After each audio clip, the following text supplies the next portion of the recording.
우리가 살면서 누군가가 나의 제자가 되어준다라고 말을 한다면 너무나 감사하겠죠. 혹시 누군가가 오셔서 제가 당신의 제자가 되고 싶습니다라고 하시는 분들이 있으셨는가요?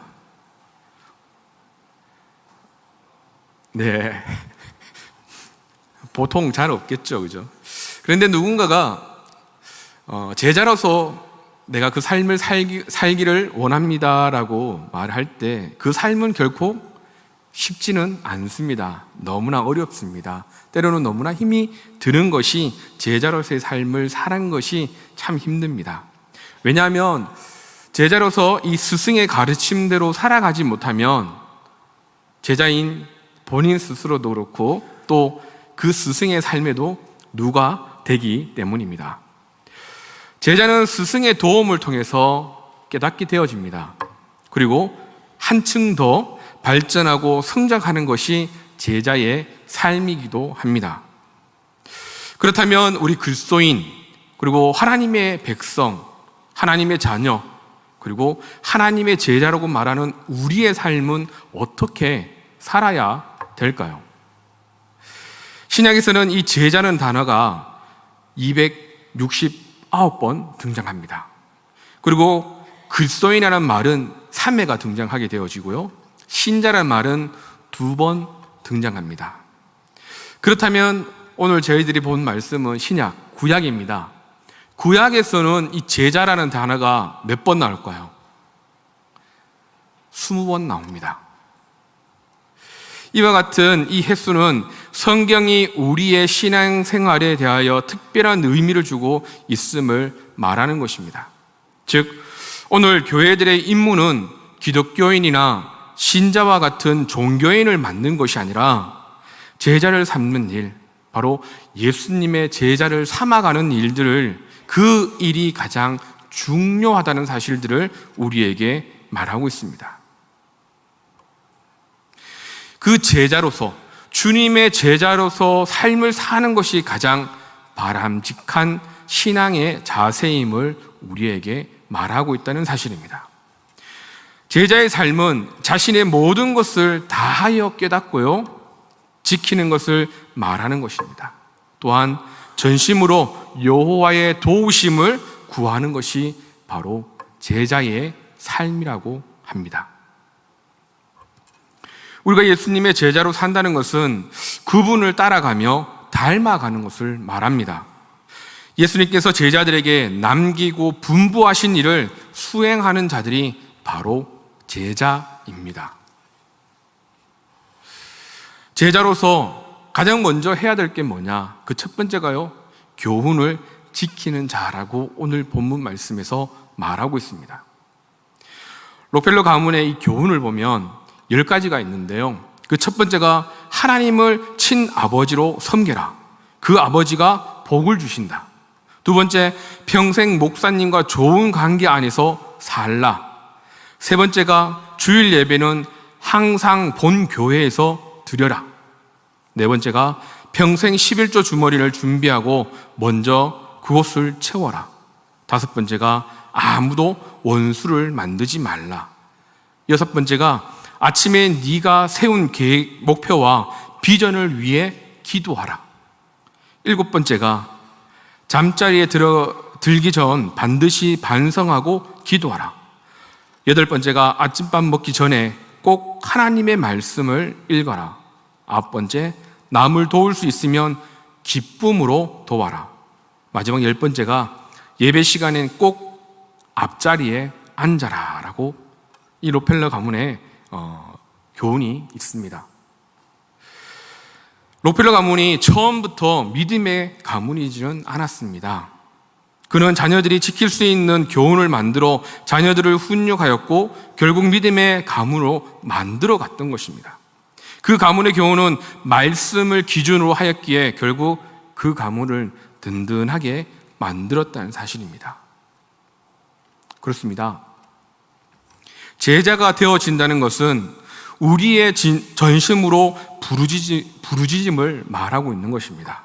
전심과 부르짖음, 제자들에게는 꼭 필요한 것입니다.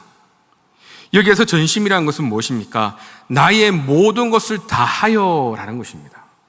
다시 말해서 깨닫는 것에서 나의 모든 것을 다하여 깨달아야 한다는 거고요. 그 깨달은 것을 나의 모든 것을 다하여 지켜야 한다는 것입니다. 그렇다면 부르짖다는 것은 뭘까요? 여호와의 도우심을 구하는 것입니다. 다시 말하면 내가 깨달은 것, 내가 그 깨달은 것을 나의 삶을 다해서 지키는데 그것이 나의 힘과 능력이 아니라 여호와의 도우심을 통하여서 그것을 깨닫고 지키라고 말하고 있는 것입니다. 그리고 교훈들을 지킨다라고 말하고 있습니다. 즉 율례, 규범, 율법을 세밀하게 알고 깨달아서 나의 행위나 삶을 통해서 하나님이 모욕당하지 않도록 삶을 살아가겠다는 다짐을 하는 것이고요. 또 자신의 마음 깊숙이 간직하고 그것을 지키는 삶을 살아가는 것이 제자의 삶이라는 사실입니다. 아마도 이 율례, 규범, 규례, 율법이라고 말을 하면 많은 사람들이 신앙은 우리를 속박하고 구속한다라고 생각할 것입니다. 좀 자유롭게, 내가 좀 편하게 하나님을 믿으면 안 되냐, 그렇게 말씀하실 수도 있습니다. 하지만 이것은 우리들로 하여금 자유롭게 신앙의 의무를 다 할 수 있도록 하는 것이 바로 율례이고 규범이고 율법입니다. 이 테두리가 없으면 울타리가 사라져버려서 나도 모르게 저만치 멀리 가 있는 것이, 하나님과 멀어져 있는 것이 우리들의 모습이기 때문입니다. 하나님은 규례 안에서 우리가 자유롭게 신앙생활을 할 수 있도록 하시고요, 우리의 모든 것을 다하여 여호와의 도우심을 구할 때 우리는 여호와의 보호하심 안에서 영적 전쟁에서 승리할 수 있다는 사실입니다. 제자는 세상의 의견을 쫓는 것이 아니고요, 하나님의 생각과 하나님의 의견을 쫓는 자가 되는 것입니다. 그분을 부끄러워하지 아니하고 오히려 자랑하며 사는 모습이 제자의 삶입니다. 이 교훈을 지킨다는 것, 아마 이 교훈을 지킨다라고 말할 때 많은 사람들은 내가 여건이 되면, 내 상황이 되면, 나에게 주어진 것들이 허락되어지면 그렇게 지키겠다라고 말들 많이 합니다. 하지만 성경에서 말씀하고 있는 이 교훈을 지키겠다는 것은요, 자신의 삶의 환경과 여건에 따라서 지키겠다고 말하는 것이 아니라 꼭 지켜야 한다는 것을 얘기하고 있는 것입니다. 그것이 제자의 삶입니다. 다시 말해서 나의 입장에 따라서 지키는 것이 아니라 무조건적으로 지켜야 한다는 사실입니다.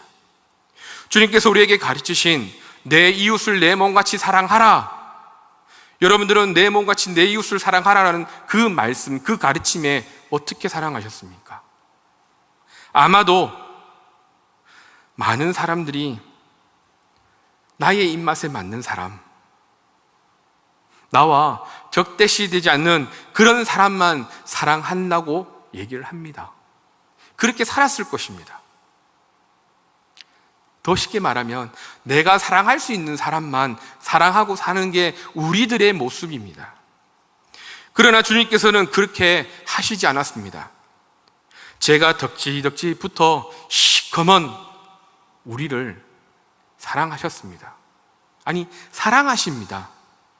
그것도 독생자 예수를 우리를 위해 아낌없이 내어놓으실 만큼 우리를 사랑해 주셨습니다. 하나님은 자신의 상황과 환경을 돌아보시고 우리를 사랑하시는 분이 아닙니다. 무조건적으로 우리를 사랑하시는 분이 바로 하나님이십니다. 세상의 눈으로 보면 어리석고요, 한심해 보일 수 있습니다. 그러나 그 십자가의 죽음을 통해 우리에게 주어진 그 구원, 그 길만이 온전하고요, 완전한 구원의 길이었음을 보고 그분을 사랑하며 전하는 자들이 되어야 한다는 것입니다. 그것이 제자의 삶이기 때문입니다. 이처럼 제자의 삶은 하나님의 교훈을 지키는 자입니다. 이러한 삶을 사는 우리 1:1 동반자를 수료하시는 여러분 되시고 또 우리 울산지역의 모든 성도님들이 되시기를 바랍니다. 두 번째 제자의 삶은요, 증거를 지키는 자입니다. 제자가 된다는 것은 사도 바울이 갈라디아서 2장 20절에서 말하고 있듯이 내가 그리스도와 함께 십자가에 못 박혔느니 그런즉 이제는 내가 사는 것이 아니요 오직 내 안에 그리스도께서 사시는 것이라. 이제 내가 육체 가운데 사는 것은 나를 사랑하사 나를 위하여 자기 자신을 버리신 하나님의 아들을 믿는 믿음 안에서 사는 것이다. 아멘. 내 속에 내가 사는 것이 아니고요, 예수 그리스도가 사시는 삶을 사는 것입니다. 자기 자신 중심의 삶이 아니라 자신을 부인하고 하나님 중심으로 살아야 하고, 세상과의 관계가 청산을 의미하는 이 십자가를 지는 행위가 날마다 있어야 한다는 것입니다. 삶의 가치의 문제, 삶의 우선순위의 문제를 포함해서 가장 소중히 여기며 가장 귀하게 여겨야 할 것이 우리 삶에 있어서 무엇인가를 다시 한번 생각해 보아야 하고, 그것을 늘 바라보는 삶을 사는 것이 바로 제자의 삶입니다. 제가 아는 어떤 집사님은 참 전도를 잘 하십니다. 특별하게 다른 방법으로 이렇게 전도하시는지 잘 모르겠습니다만, 그분이 데려오시는 그분들을 만나보면 왜 오셨습니까? 저는 저 집사님을 보고 왔습니다. 왜요? 저 집사님을 보면 저 집사님의 삶에는 즐겁고 행복이 늘 넘칩니다. 우리가 생각하기에, 일반적으로 생각하기에 그분의 삶을 보면 행복하지 않을 수밖에 없는 삶인데도 행복합니다. 즐겁습니다. 그래서 저 집사님이 믿고 있는 하나님이 어떤 분인지 알고 싶어서 저분을 따라왔습니다 라고 얘기하는 것을 보았습니다. 사랑하는 성도 여러분, 하나님 중심으로 삶을 살다 보면 우리의 삶의 모습에서 예수님을 증거하며 드러내고 그것으로 인해서 전도가 되어진다는 것입니다. 물론 예수님 믿으십시오, 함께 예배드리러 갑시다 라고 말하는 것도 중요하지만, 내 삶을 통해 내 삶의 중심에 하나님이 계시면 그 삶의 중심을 통한 하나님의 은혜와 기쁨과 즐거움이 내 모습 속에 드러날 수밖에 없다는 것입니다. 146절에 보면 내가 주께 부르짖었다라고 얘기를 하고 있습니다. 이것은요, 주께 간절히 기도한다는 것이고요, 절실히 기도하며 부르짖는 기도라는 것을 말씀하고 있습니다. 그리고 나를 구원하소서라고 하나님께 구합니다. 주님께 부르짖는 일이 목숨을 걸고 해야 하는 일로 우리에게 말씀하고 있다는 것입니다. 죽을 것 같으나 구원해 달라고 하나님께 간구하면서 내가 주의 증거들을 지킨다라고 말하고 있습니다. 이건요, 내 공로가 아니라 하나님의 은혜로 구원 입었다는 것을 인정하고 그것이 변질되지 않도록 하기 위해서 마음을 지키고 행동을 지킨다는 것을 말씀하고 있습니다. 그 구원의 증거를 지키는 것이 얼마나 어려운지 이 119편의 저자는 주께 부르짖으며 기도한다라고 얘기를 하고 있습니다. 무엇을 지킨다는 것은 결코 쉬운 일이 아닙니다. 나를 지키는 것, 세상에서 믿음을 지키는 것도 너무 힘들고 세상 가운데 살아가는 내 삶을 지키는 것 또한 힘듭니다. 그리고 가정을 지키는 것, 교회를 사랑하고 지키는 것, 그리고 나라를 지키기 위해서 각자의 희생과 노력을 하고 있는 것이 우리들의 삶이지만 그것 모두가 힘들다는 사실입니다. 우리가 주의 증거를 지키는 것에도 희생과 노력이 필요합니다. 부르짖어 기도하고 우는 사자와 같이 우리를 지옥의 죽음으로 몰고 가는 이 사단의 괴계에서 우리를 상하게 하고 파멸시키듯 한 위기와 역경이 우리가 가는 길에 매복되어 있어도 죽음을 각오하고 나아가는 희생과 노력이 필요하다는 사실입니다. 주님께서 나를 구원해 주심을 믿고 그 구원의 증거를 지키며 나아가는 것이 바로 이것이 주님의 제자의 모습이고 삶입니다. 세 번째로 제자는 하나님의 말씀을 바라는 자입니다. 내가 날이 밝기 전에 부르짖으며 라고 오늘 말씀에는 또 얘기하고 있죠. 날이 밝기 전 새벽 무렵은 무척이나 조용합니다. 이때 부르짖으면 아주 크게 잘 들립니다. 아주 멀리까지 또한 들립니다. 이것은 하나님과 나와의 친숙하면서도 깊은 대화를 뜻하는 것입니다. 그리고 그만큼 하나님을 바라고 찾으며 하나님의 도움을 바라는 것입니다. 주님의 말씀을 바라는 것이죠. 주의 말씀을 조용히 읊조리려고 내가 새벽녘에 눈을 떴나이다. 주의 말씀을 기준으로 기도하고 부르짖으며 내게 허락하신 말씀을 부여잡고 부르짖는다는 것입니다. 다윗이 악인들에게 박해를 받는 가운데서도 하나님의 말씀이 영원히 변하지 않는 진리임을 알았기 때문에 하나님의 말씀을 놓지 않고 살았던 것처럼, 또한 바울과 실라가 점치는 요정에게서 귀신을 쫓아내 주었다가 매를 맞고 깊은 옥중에 갇혀서 억울한 마음이 들고 온몸이 맞아서 쑤셨을지라도 그들은 한밤중에도 깨어서 하나님께 기도하고 찬송하였던 것처럼 제자는 하나님의 변하지 않는 말씀에 의지해서 기도하며 부르짖으라는 것입니다. 악을 따르고 주의 법에서 먼 자들이 가까이 와도 여호와께서 가까이 계신다고 고백하고 나아갈 수 있는 것은 부르짖으며 말씀을 바라고 주의 말씀이 조용히 읊조리려고 새벽에 눈을 뜨는 자들에게 주는 하나님의 평강입니다. 핍박 중에도 마음이 주의 말씀을 경외한 자들이 되어야 한다는 것입니다. 우리가 살아가는 세상 속에서 악한 자들은 죄에 대한 의식이 없이 거짓말을 합니다. 이러한 세상에 살아가는 제자들에게 희망은 오직 하나님 말씀뿐이라는 사실입니다. 시편 119편 저자는 이렇게 고백합니다. 고관들이 거짓으로 나를 핍박하오니 나의 마음은 주의 말씀만 경외하나이다. 아멘. 거짓으로 억울한데 거기에다 핍박까지 합니다. 사람이 억울할 때 가장 속상해하고 눈물을 흘릴 때 저자의 마음은 주의 말씀을 공경하고 살아가며 두려워하며 조심하는 것을 보여주고 있습니다. 왜냐하면요, 말씀을 내 생각대로 막 보는 것이 아니라 하나님께 지혜를 구하고 감사함으로 보아야 하기 때문입니다. 하나님이 주시는 말씀은 모르는 것은 어떻게 해야 될까요? 찾고요, 묻고요, 묵상해야 합니다.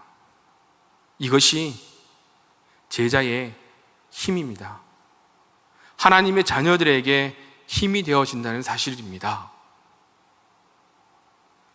말씀을 마치고자 합니다. 오늘 말씀에 부르짖사오니 이 말이 3번 등장합니다. 내가 전심으로 부르짖사오니, 내가 주께 부르짖다라고 얘기를 하고 있고요, 내가 날이 밝기 전에 부르짖는다라고 말하고 있습니다. 성도 여러분, 우리는 어떨 때 부르짖을까요? 원통한 사정이 있을 때, 고난이나 억울함을 참지 못하고 큰 소리로 호소할 때, 격한 감정을 억누르지 못할 때, 또 전쟁의 공포 등이 언습해올 때 부르짖게 되어집니다. 우리가 이렇게 부르짖을 때 하나님께서는 어떻게 우리를 보실까를 곰곰이 생각하다가요, 글 하나를 보게 되었는데요. 잠깐 일부분만 읽어드리겠습니다. 아이는 단어를 가지고 말하지 않는다. 말을 만들어서 말하지도 않고 오로지 울 뿐. 그런데 엄마는 이 우는 소리를 듣고 반응하는 것이다. 왜 그럴까? 아무도 알아듣지 못하는데 왜 엄마는 알아듣는 것일까? 엄마니까 그럴 수 있다. 그러나 아기의 울음소리는 머리로 우는 것이 아닌 마음으로 절실함을 표현하는 것이다. 엄마, 배고파요. 엄마, 나 아파요. 마음으로 절실하게 간절히 목숨 걸고 부르짖기에 엄마는 머리로 알아듣는 것이 아닌 심정으로 알아듣는 것이다. 아기의 울음소리는 엄마를 움직이는 힘인 것이다. 왜 그럴까? 그것은 엄마는 아이를 사랑하기 때문에, 고통 중에 낳은 아이이기 때문에 고통을 보면 못 견디는 것이다. 아이를 머리로 사랑하는 것이 아닌 마음으로 사랑하기 때문이다. 자기의 불편함을 호소하지 않는 아이는 감각기관이 잘못된 아이인 것이다. 하나님께서는 우리의 부르짖음을 들으십니다. 불안함을, 어려움을 호소하지 않는 사람은 이 감각기관이 잘못된 아이 같거나 하나님 아버지를 모르는 자입니다. 하나님께 체면이나 품위로 가득 찬 머리로 기도하는 것이 아닌 신실하고 정직하게 모든 것을 내려놓고 부르짖으며 기도하는 자가 바로 제자이고 하나님의 자녀입니다. 하나님께서는 우리의 눈물을 보시고 마음을 살피시며 마음 아파 못 견뎌 하실 뿐만 아니라 마음을 다하여 부르는 주여, 이 외마디, 이 외침에도 내가 여기 있다라고 응답하실다는 사실입니다. 주님의 제자는 삶이 고통 중에 힘들고 악인이 가까워 올지라도 주님께 겸손히 부르짖으며 교훈과 증거를 지키고 말씀을 바라는 자의 삶을 사는 것이 바로 제자의 삶입니다. 이러한 제자의 삶을 살아가는 1:1 동반자 수료자들이 되시고 또 울산제일교회 모든 성도들이 되시기를 주님의 이름으로 축원합니다.